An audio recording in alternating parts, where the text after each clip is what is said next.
بینەرانی هێژە سڵاوتان لێبێ و لە بەرنمەیەکی دیکەی ئاکتوێلدا پێکەوەین. بەرنمەی ئاکتوێلی ئەمڕۆمان سەبارەت بە بوێرەکان لە ڕۆژهەڵاتی کوردستان بە کوور و باشووری کوردستان و ڕۆژئاوەوەیە. سەرەتا لە ڕۆژهەڵاتی کوردستانەوە دەست پێ دەکەین. بینەرانی هێژە ڕەشبگیریەکان دوای هێرشەکان بۆ سەر تاران لە ڕۆژهەڵاتی کوردستان پەرەی سەندووە. لەو چوارچێوەیەدا دەیان کەسی دیکە لە پارێزگای کرماشان دەست بەسەرکران. داواکاری گشتی پارێزگای کرماشان وتوویەتی پاش ڕووداوەکانی تاران هەندێک شت ئاشکراکران و هەندێک گرتن و قۆڵبەستکردن لە سەر ئاستی پارێزگاکە ڕووی داوە. بە چەشنێک هەتا ئەمڕۆ پتر لە 50 کەس دەست بەسەر کراون و لێپێچینەوەیان لەگەڵدا کراوە. محەممەد حوسێن سادقی دوێنێ لە کۆنگرەیەکی ڕۆژنامەنووسیدا دەستگیرکراوانی بە ناپاکی سەر زەوی پێناسە کرد و وتیشی چاودێریەکی چڕوپڕ لە سەر سنوورەکان بەرقەرارە. سادقی بێ خستنە ڕووی هیچ بەڵگەیەکی باوەڕپێکرا و باس لە دەستگیرکردن هەروەها پشتێنەی ببورن. سادقی بێخستنە ڕووی هیچ بەڵگەیەکی باوەڕپێکرا و باس لە دەستگرتن بەسەر پشتێنەیەکی خۆکوژی تەقەمەنی و چەکی گروپی گەلێکی دیکەدا کردووە و هەروەها لەلایەکی دیکەشەوە زانیاریەکان باس لەوە دەکەن کە لە گەورەگرتوخانەی کرماشان ناسراو بە دیزڵاوای کرماشان هەژماری گیراوان بۆ 3000 کەس زیادی کردووە و لەو ڕێژەیەدا 500 کەسیان بە تۆمەتە جۆرە جۆرەکان سزای سێدارەیان بەسەردا سەپێنراوە و چاوەڕێی سزاکەیان دەکەن. شایانی باسە پاش هێرشەکانی تاران کۆماری ئیسلامی ئێران بە بیانووی بەرەنگاربوونەوەی تیرۆر دەستی کردووە بە ڕەشبگیری و بەبێ نیشاندانی هیچ بەڵگەیەکی دروست تا ئێستا دەیان کەسی لە شارە جیاجیەکاندا بە تۆمەتی پەیوەندی بەو هێرشانەوە قۆڵبەست کردو و ڕەوانەی زیندانەکان کراون.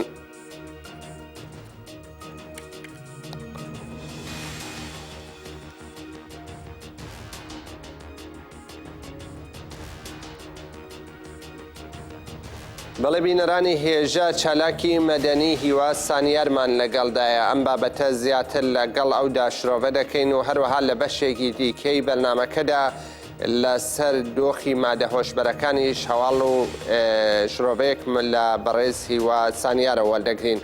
بەڕێز هیوا ڕۆژتان باش.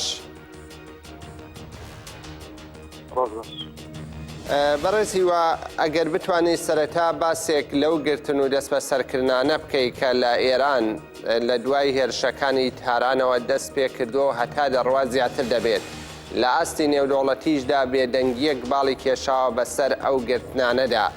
ئێوە ڕەوشی دوایی ئێران و ڕۆژهەڵاتی کوردستان چۆن شرۆڤە دەکەن؟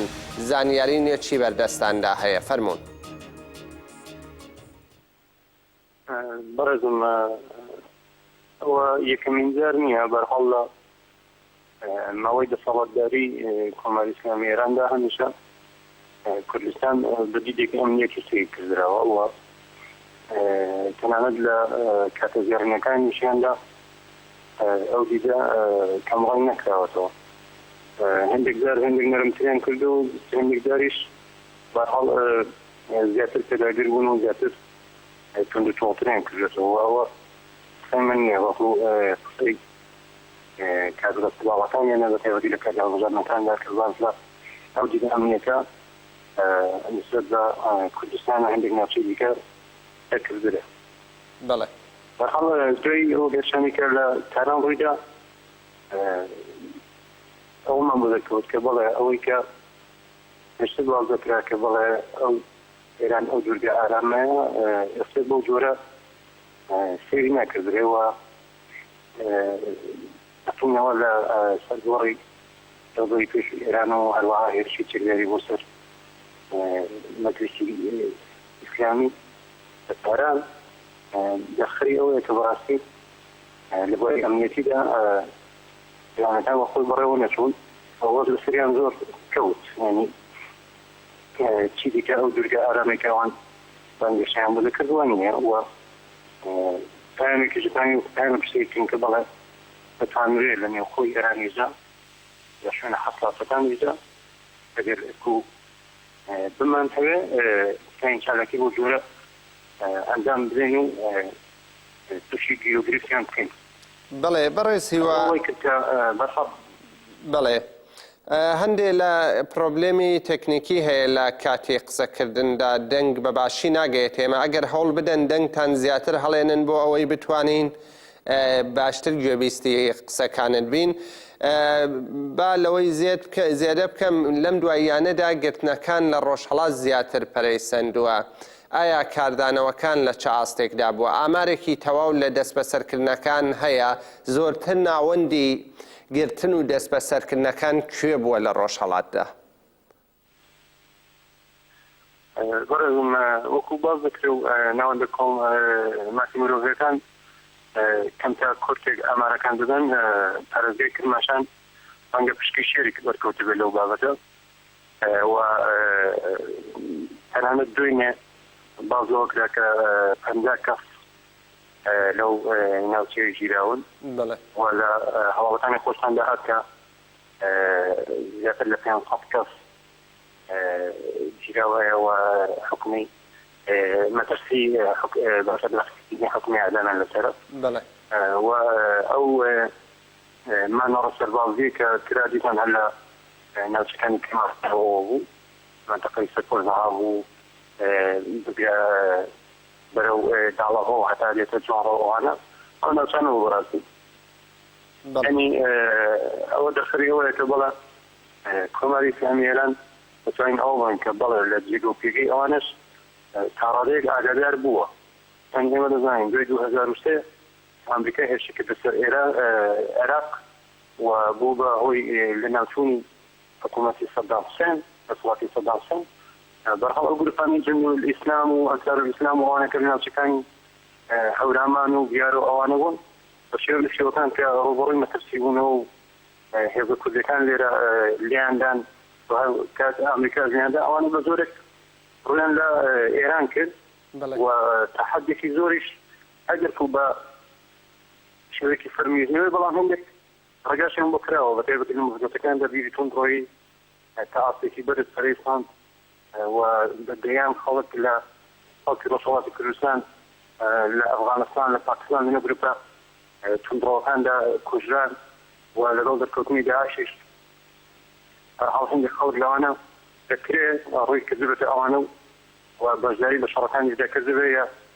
هەندێک زەمینەی بۆ خۆی دروست کردبێ کە لە ناوچانە کێشە دروست بکە لە داهاتوودا ئەوە بکە بەدەبێتەوەی کە یەکێک لە بکەرەکانی ئەو کردوانێک کە تاران ڕوویدا بە ئاماژەکان پێشتر بەدەستی کۆماری ئیسلامی ئێراندا لە زیندان بووە و هەندێک ئاگاداری لەسەر وەقعەتی ئەوە پێشتری بڵاو کراوەتەوە بەڵێ بۆم کەم وایە شتەکان بۆ جۆرە لە پڕدانە بووە و هەندێک زەمینەیە بووە تا کاتێک لە کۆنتڕۆڵ دەرنەچوون بەرهەڵ توانراوە کۆنتڕۆڵان بکردرێت بۆ زۆر بە سەریشان دەناچوون بەڵام لەو دوێنەدا کە لە کۆنتڕۆڵی ئەمنیەتەکان دەرچوون توندوتیژەکان لە بەرامبەراندا سەبقات زیاتر بووە و دەستەکەی شێ بەرهەڵ بۆی کە جۆر بکەش بە خەڵکی دیکە و چاوترساندنێکیش دروست بکە بەڵێ هیوا سانیار ئێوە لەسەر هێڵی تەلەفۆن بمێننەوە لە بابەتی مادە هۆشبەرەکاندا هەواڵێکی هەستیار هەیە بۆ بینەرانی ڕادەگەیەنین و دواتریش لەم بابەتەدا قسە پێکەوە دەکەین تا دێت ڕێژەی بەکارهێنەرانی مادە هۆشبەرەکان لە ئێران و ڕۆژهەڵاتی کوردستان زیاتر دەبێت کاربەدەستانی ڕێژەمیش دانیان بە بەکارهێنانی سەدان تەن مادەی هۆشبەر لە ساڵێکدا دەنێن بە پێی دوایی ئامارەکانی ڕێژەمی ئێران 3 ملیۆن بەکارهێنەری مادە هۆشبەرەکان لە جوگرافیای سیاسی ئێراندا دەژین و تەبێژی دەستەی نەهێشتنی مادە هۆشبەرەکانی سەر بە ڕێژێم ئاماژەی بەوە داوە گەر هەر تووشبوویەک ڕۆژانە بڕی 5 گرام مادەی هۆشبەر بەکاربێنێت ئەوە ساڵانە بڕی 5 ملیۆن و 400 هەزار تۆن مادەی هۆشبەر لە ئێراندا بەکار دەبرێت شانی باسە ئەو ئامارانە تەنها لە سەرچاوەکانی ڕێژێمی ئێرانەوە بڵاو بووەتەوە و ڕێکخراوە مەدەنیەکان ئاماژە بەوە دەکەن کە توشبووان بە مادە هۆشبەرەکان زۆر لەو ئامارانە زیاترن.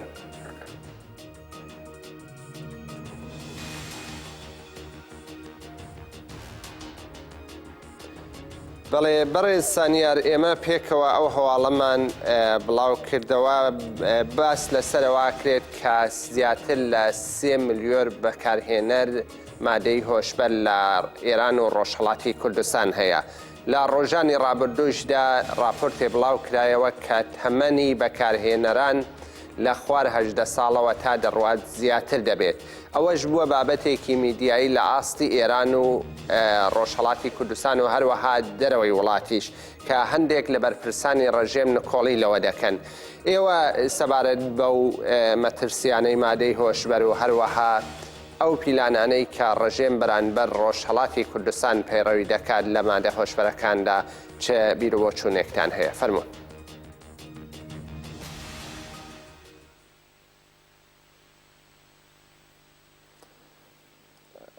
بەڵێ ئەگەر بتوان بەڕێز هیوایەوە لەسەر هێڵماون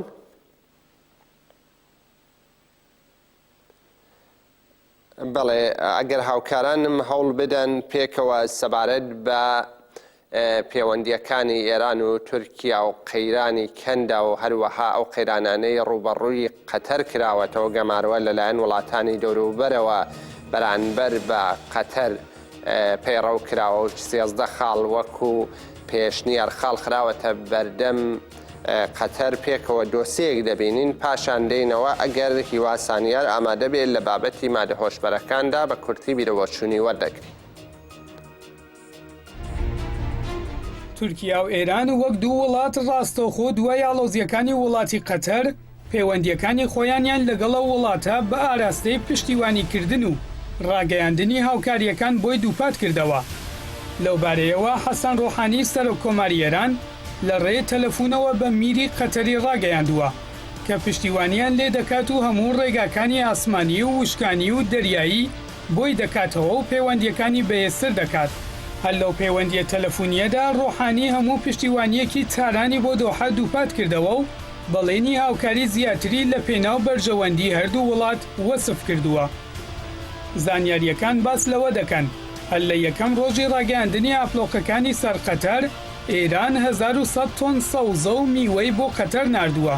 تورکیاش وڵاتێکە سەرمایەگوزاری گەورەی لە قەتەر هەیە و لەگەڵ تاران و دۆحە هاوپشتی گروپە چەتەکانن. ڕەجەب تاییب ئەردۆغان ناڕەزایەتی خۆی بەرامبەر ئاپلۆکەکانی سەر قەتەر نیشانداوە و دژی سەپاندنیە و سزا 13 خاڵیەش کە بۆ قەتەریان داناوە وەستایەوە بە پێچەوانەی یاسا نێودەوڵەتیەکانی بەناو کردو و تویەتی کە پشتیوانی قەتەر دەکەن. شایەنی باسە یەک لەو مەرجانەی بۆ قەتەر دانراوە داخستنی بنکەی سەربازی تورکیایە لە وڵاتەکەی و سنووردارکردنی پەیوەندەکانیەتی لەگەڵ ئێران. هەروەها داخستنی کاناڵی جەزیرە و ڕاگررتنی هاوکاریەکانی بۆ چەتەکانی داعش، ئەلنووسرا، ئەڵقاعیدە و بزوتنەوەی حەماس و حیزبوڵڵای لوبنان. وڵاتانی میرنشینی سەعودیە، میسر، بەحرین و ئیمارات لە 5 حوزەیراندا بڕیاریان داوە کە هەموو پەیوەندیەکانی خۆیان لەگەڵ قەتەر ببڕن و دۆحەیان بە هاوکاری تیرۆر ناساند. پاشان وڵاتانی یەمەن، ماڵدیڤیا و حکوومەتی ڕۆژهەڵاتی لیبیا شوونە پاڵە وڵاتانە. قەیرانەکانی قەتەر لە دوای سەردانی دۆناڵد ترامپ سەرۆکی ئەمریکا بۆ سەعودیە هاتە ئاراوە.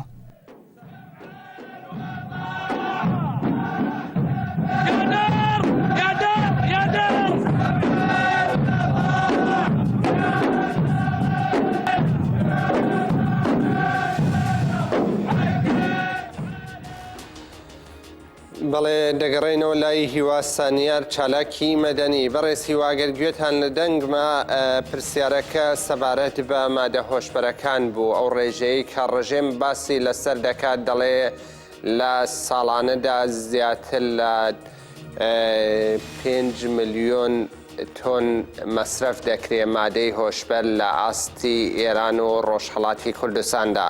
لە ڕۆژانی ڕابردووشدا ئامارێک باس لەسەرەوەی کرد تەمەەن ژێر 18 ساڵ تا دەڕوات زیاتر دەبێ و بەکارهێنەرانی مادە هۆشبەرەکان زیاتر دەبێ. ئەوە هەندێک ناکۆکی و هەندێک شەڕی ڕاگەیاندنی لە ناوخۆی ڕژێمدا بە دوای خۆی داهێنا. لە ئاستی دەرەوەیشدا ڕنگدانەوەی هەبوو. ئێوە سەبارەت بەوە بیرەوە چونتان چییە؟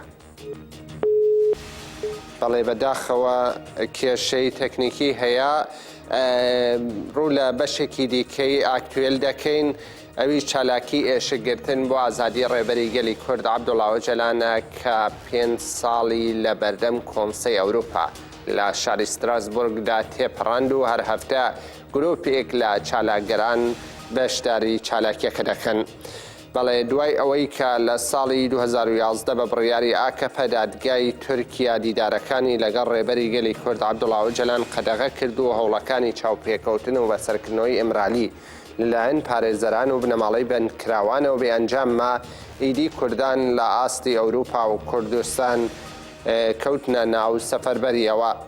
لە ئاستی ئەوروپاشدا بە پێشەنگی پارت و ڕێکخراوەکانی کۆمەڵگەی مەدەنی لە بەردەم کۆنسەی ئەوروپا لە 25 حوزەیرانەوە دەست بە چالاکی و مانگرتن کراوە. لەو چوارچێوەیەدا دوێنێش بۆ 5مین ساڵوەگەڕی کۆبوونەوە و ئێشەگرتنەکە کۆبوونەوەیەکی جەماوەری لە بەردەم کۆنسەی ئەوروپا بەڕێوە چوو. لە سەرەتایی کۆبوونەوەکەدا هاوسەرۆکی کەجەدەکەی ئەوروپا یۆکسەر کۆچ و تەیەکی پێشکەش کرد و ڕایگەیان لە ماوەی ئەم 5 ساڵەدا نزیکەی 1500 کەس لە کوردان و دۆستان بەشداریان لەم ئێشەگرتنەدا کردووە. دواتر نوێنەرانی جەڤاکی ئیسلامی دیموکراتی کوردستان پەیەدا جوانانی ئازاد و نوێنەری تەفگەری ئازادی ژنانی کوردستان لە ئەوروپا و وتەیان پێشکەش کرد و بانگی هەستیاریان لە ڕای گشتی کرد. دواتر لەو بارەوە کۆبوونەوەیەکی ڕۆژنامەوانی ڕێکخرا.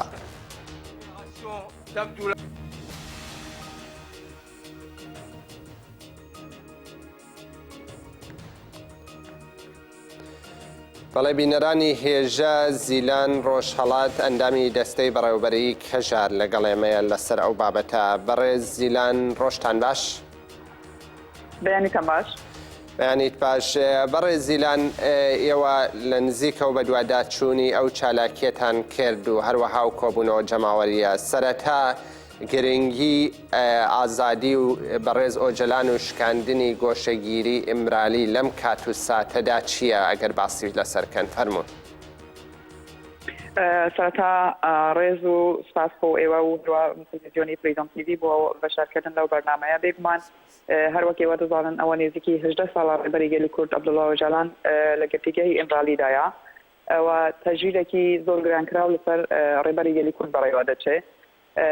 لە 5 ساڵ پێشێستەوە وەک دوونێژی 5مین ساڵوەگەری ئەو نۆبەتە لە ستراسبورگە لە بەردەم کۆنسەی ئەوروپا و هەروە CPT ئەو چالاکیە بەڕێوە دەچێت.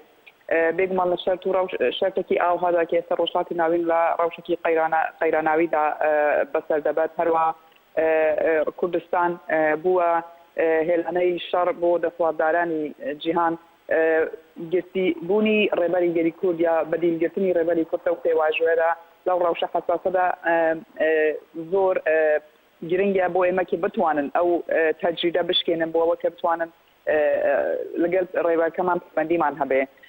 بێگومان فکر و بیر و باوەڕی سەرۆکاپۆیە کە دەهێلێ ئەو ڕەوشە ڕۆژ بە ڕۆژ گرانتر بکرێت لەسەر ڕێبەتی. چون پێواژووی کە ڕێبەتی دەستی پێ کردبوو پێواژووەکی ئاشتی بوو کە نەتەنیا بۆ کوردستان باسی بۆ هەموو ڕۆژهەڵاتی ناوین دەبووە هۆی ئارامش و ئەو شەڕەت دەتەفان. بەس ئێستا کە ئێمە لێرە لەو چالاکیەدا بەسەر دەبن بۆ گەلی کورد و هەروەها بۆ ئاشتی بۆ جیهان زۆر گرنگە کە ئێمە بتوانن ئەو چالاکیە بە ئەنجامێک بگەێنن. بەڵێ بەڕێز زیلان دوێنێ کۆبوونەوەیەکی جەماوەری لە بەردەم کۆنسەی ئەوروپا بەڕێوە چوو. ئایا لایەنە پەیوەندیدارەکان وەکو CPT وەکو لایەنە بەرپرسیارەکان لە ئاستی فەڕەنسا و ئەوروپا تا ئێستا چۆن لەو چالاکیە دەڕوانن؟ چالاکیەکەی دوێنێ بەگشتی چۆن بوو؟ بەڵێ هەروە ئێوە بەحسمان کرد هەفتەی پێش ئێستا پێش ئێمە کە ئەو نۆبەتەمان داوەگرت بەگشتی ڕێوەبەری سازی و ڕێخستنەکانی کورد لە ئەوروپا لەو نۆبەتەدا بوون بۆ ئازادی ڕێبەرابۆ.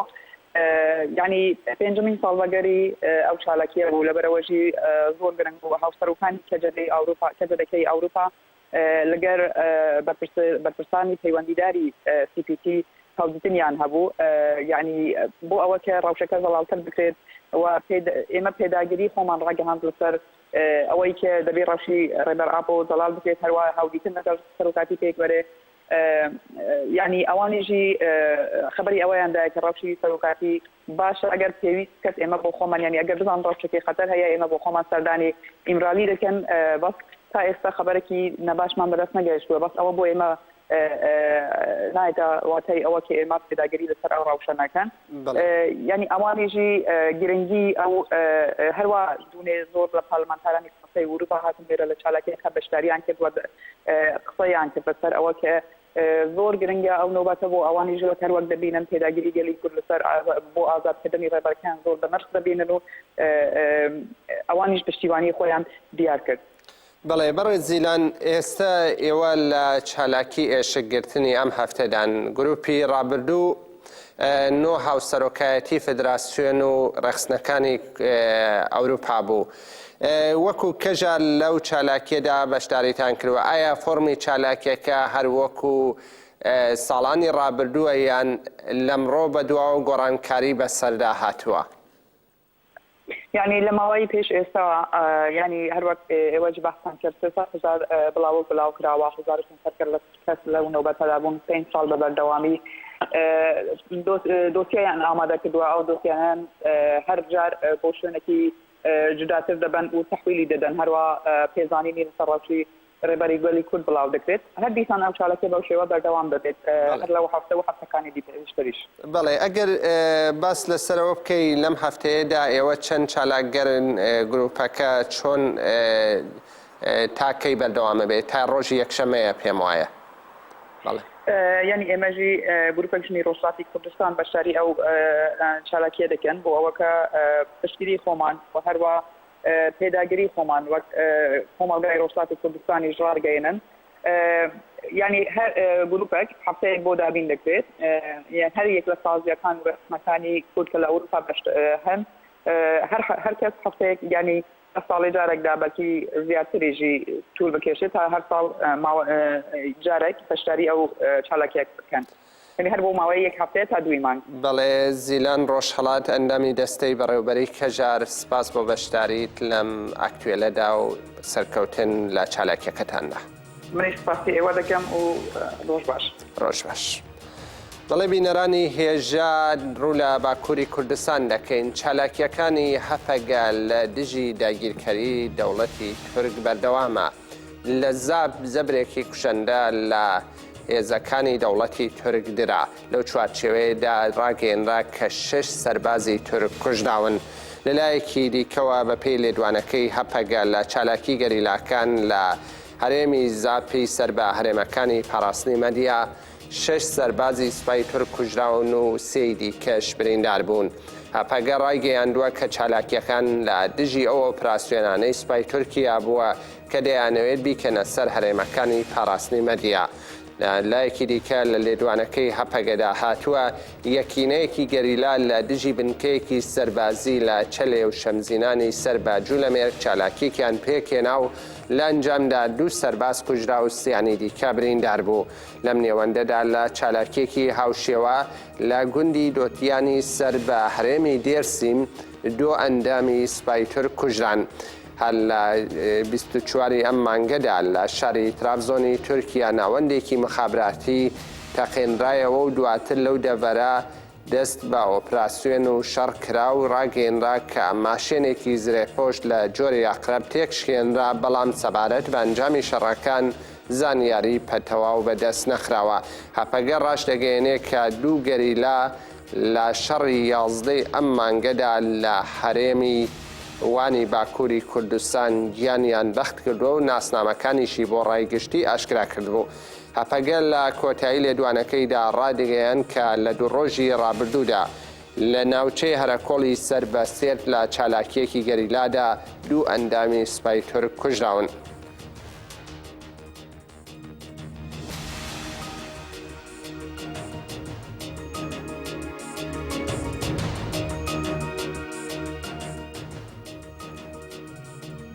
بەڵێ بینەرانی هێژە لە باکووری کوردستان دەمێنینەوە ڕۆژنامەوان شەهریبان ئەسلان لەگەڵێمەیە. بەڕێز ئەسلان ڕۆژ باش. ڕۆژ باش. بەڕێز شاریبان ئەگەر هون بکارن ڕۆژەڤا باکووری کوردستان تایبەت هەرێمی ئامەد لەوان دوو ڕۆژەدا چ قەومی و چ ڕۆژەڤی گرنگ هەیە بۆ ئێمە پاروە بکەن کەرەم کەن. بله هنوز دزانن لکردستان جشن رمضان تی پیروز کرن دوی جشن داجی سور شرنخ گوره دناب مال خرابه دا جشن پیروز کن جالی دن داجی روزا جشن یکمینه لوانه دکس هاتن قتل کرن جوان یک جی ناوی یک دیار بو پیروز öz kesici bu. Edine nasnamayı hinnati diyar kırın. Em dikarim bibêjin operasyon o erişi devleti legalek devre Kurdistan'ı berdam dikin. Jiva yek lice o cudi bu. Lice berva operasyonu erişan Goristan hatma karar kırın. Aliyendin aliye devletek dixwazi bên xirakirin Kolanê Ali Paşa û Lale Bey heye ji bo vê xirakirinê bi pêşengetiya tevgerên jinên azad yanî TJA Meclisa Jinên HDP û Meclisa Jinên HDP li Sûrê nobetê dest pê bikin.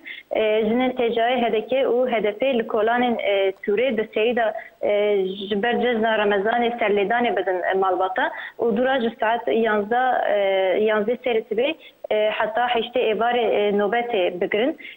Rojeva Tirkiye da jî بەری ئەوەی ڕۆژەڤی تورکیا پاروە بکەی ئەو چالاکی کەنگێ دەست پێ دەکات ji بۆ خودی دەرکەتن لە ناوچەیە سوورەی سەر بە ئامەدێ îro saet 11 dest pê dike dûra hîdî belê hîdî her sazî bi dora xwe nobetê bigirin. Belê kerem ken لەسەر ڕۆژەڤێ باکوور تورکیا kerem ken. Ser rojava Türkiye jî hûn jî dizanin ku Semih Özakça û Nuriye Gülmen bu 111 roj di greva birçîbûnê daye ji bo wan jî saet 1:30 da li Yüksel Caddesi çalakî berdewam bikin. Ji aliyê dinê jî ji bo vekîlê û girtiyên HDP yani ser girtiyê siyasetçî saat 2'da li ber girtîgeha Edirne, Kandra, Silivri, Bakırköy û Sincanê daxuyanî bê li darxistin. Em dikarin ev rojev bidin. Belê berêz Şerîban Aslan rojnamewan li Amedê we gelek spas bo agedarî te û roj baş. بەڵێ بینەرانی هێژە بە کورتاسی بەڕێز شێرێبان باسی لەسەرەوە کرد کە ئۆپراسیۆنەکانی دەوڵەتی تورک بە پاڵپشتی سەربازی و هەروەها جەردەوانان لە ناوچەکانی لجە و جوودی بەردەوامە ڕاگەیەنراوە کە لە ئۆپراسیۆنەکاندا هێزەکانی دەوڵەتی تورک وێ بەجەیانە گۆڕستانی ناوچەکە وێران دەکەن ئەمە و لە ناوچەی سووری سەر بە ئامەد گەل لە ناو ماڵە وێران کراوەکانیاندا جەژنیان کردەوە و لە دوو گەڕەکی ئەو ناوچە داواتە علی پاشا و لالەبەی گەل لە ناو بەرخوداندان بە پێشەنگی ژنان ئەمڕۆ کاتژمێر سعاتی 11 نیوەڕۆواتە سعاتێ 2 سعاتی تیکە بە کاتی هەرێمەکە لەوێدا چالاکی ئێشکگرتن دەست پێ دەکا و هەر جارە و گرروپێک ئێشگێر بەشداری چالاکیەکە دەبن. ئەمە و لە باکووری کوردستان وێڕێی باکووری کوردستان لە تورکیا بۆ ئازادکردنی گیراوانی هەدەپە لە بەردەم زیندانەکانی تورکیا لە ئادەرنەوە تا کاندەرا و چەندین زیندانی دیکە گەل لە ناو چالاکیدا دەبن و بڕیارە کە کۆبوونەوەی ڕۆژنامەوانی ئەنجام بدرێت و تێدا باس لە سیاسەتەکانی دەوڵەتی تورک و داوای ئازادی بکرێت. بەڵێ بینەرانی هێژە ڕوو لە باشووری کوردستان دەکەین. بەشێک لە هاوڵاتیانی کەرکووک سەردانی گەریلاکانی هەپەگە و یەژاستاریان لە کەرکووک کرد و لە بەسەرکردنەوەکاندا لە هاوڵاتیان شادمانی خۆیانیان دەربڕی. ڕێحان حەمادی هاوسەرۆکی هەرێمی کەرکووکی تەفگەری ئازادی کۆمەڵگای کوردستان لە سەردانەکەدا قسەی کردووتی ئێمە خوازیاری جێژن ببێتە هۆی چارەسەرکردنی ناکۆکیەکانی نێوان لایەنە سیاسیەکان و پێکهێنانی کۆنگرەی نەتەوەی. ئێمە وەک تەفگەری ئازادی داوا لە لایەنەکانی باشووری کوردستان دەکەین کە دەست لە بەرژەوەندی تەنگ بەردەن لە پێناو بەرژەوەندی نەتەوەی گەلی کورددا تێبکۆشن. دواتر نوخیلا سیڤەرەک یەک لە فەرماندەکانی گەریلا لە کەرکووک قسەی بۆ ئامادەبووان کرد و ڕایگەیاند ئێمە بە خێرهاتنی ئێوە دەکەین و بە هاتن تاین زۆر خۆشحاڵین ئەم سەردانەش نەک تەنها بۆ جەژنە بەڵکو ئەم سەردانە سەردانی ئاشتی و یەکێتی گەلی کوردە وتیشی ئێمە دەمانەوێت ئەم بۆنەیە ببێتە هۆی یەکێتی نەتەوەیی سەرفرازی گەلی کورد ئێمە وەکو هەپەگە و یەژاستار بەبێ جیاوازی نەتەوەیی و ئاینی و نەژاد لەسەر بنەمای نەتەوەی دیموکراتی هەموو پێکهاتەکان دەپارێزین.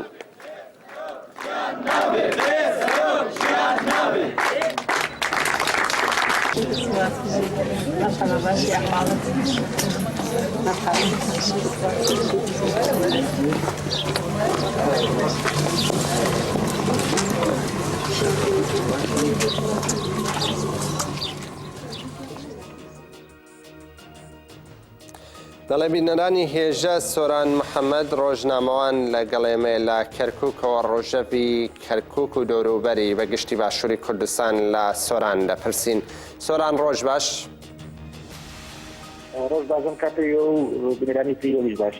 سپاس سەربژی بەڕێز سۆران ئەگەر بتوانی ڕۆژەوی باشووری کوردستان لە کەرکووکەوە ئەو شتانەی کە ئەو ڕۆژەوەی کە لەم هەفتەیە داواتە لەم دوو ڕۆژەی ڕابردووشدا مۆرکی خۆیان لە ڕاگەیەنەکانداوە بۆ ئێمە ڕاگەیەنی فەرموو.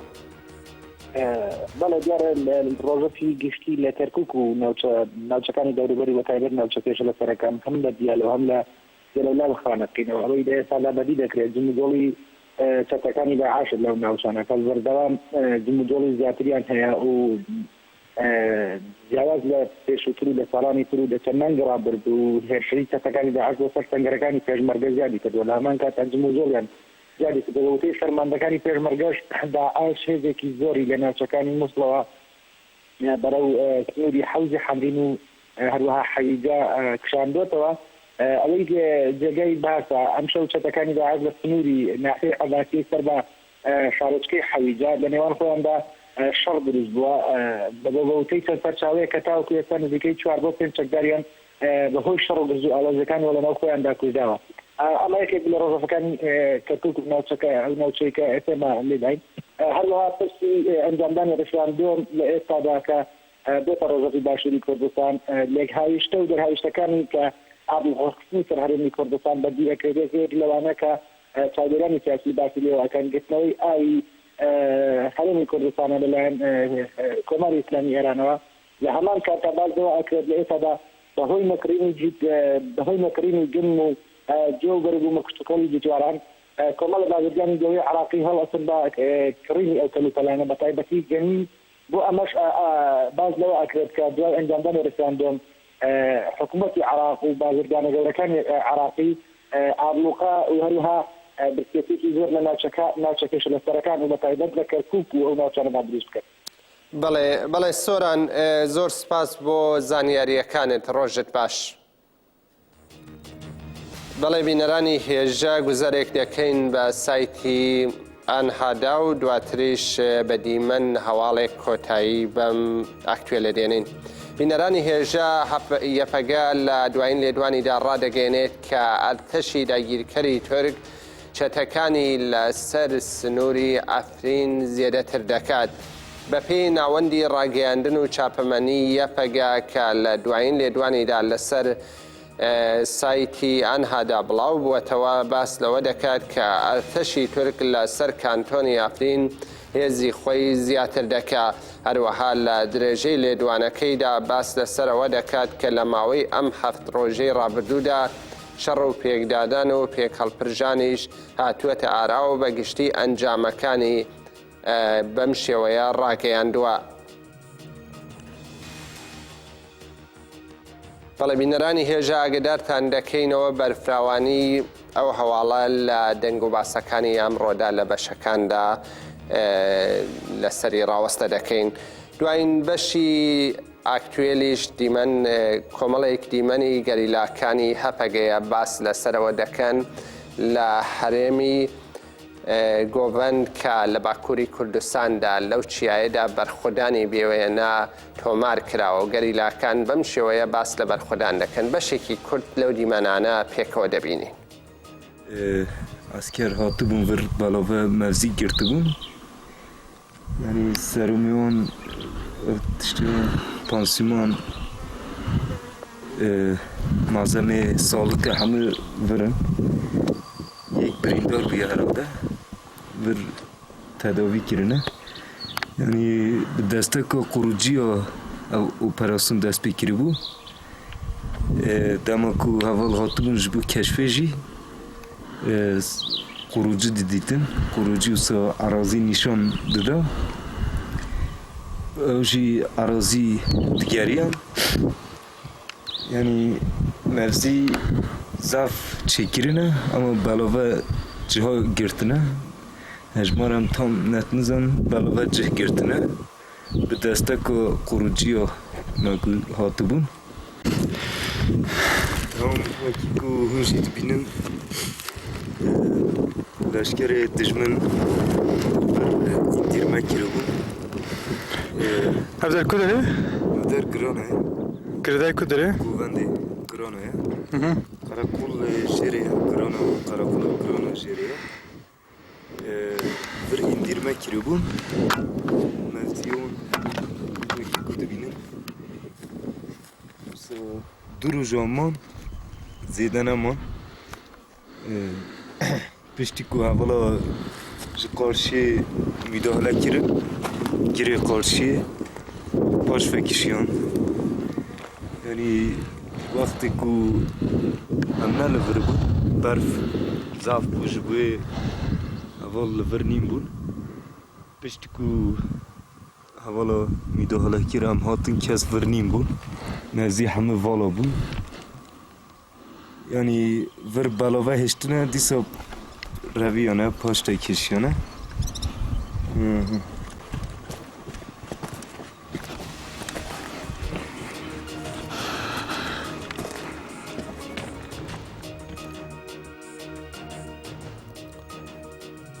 بەڵێ بینەرانی هێژە لەگەڵ هاوکارانم هاتینە کۆتایی ئەکتوێلێکی دیکە تا بە یەگەیشتنەوە ڕۆژتان باش.